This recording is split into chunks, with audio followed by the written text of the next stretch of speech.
If you've been struggling with export errors or failed renders in CapCut, don't worry, you're not alone. Today, I'm going to show you one of the quickest and most effective fixes for these export issues.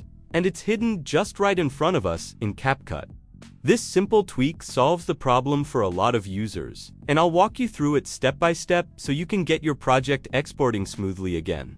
Let's jump right in. The first thing to do is to open your project. Then and click on the menu icon right here at the left upper corner of the screen. Now you'll be heading to Settings, so click on Settings, and Settings is just right here, so click on it. Now when the setting window opens, select the Performance tab right here.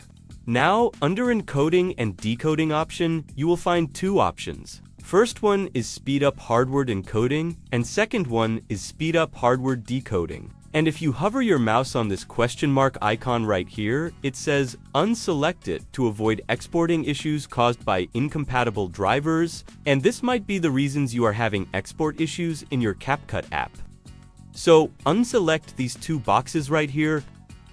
Then when you are done, click on Save, and this will save your setting. But for this to take effect, restart CapCut completely, reopen it, then export the project you've been working on, and that's it.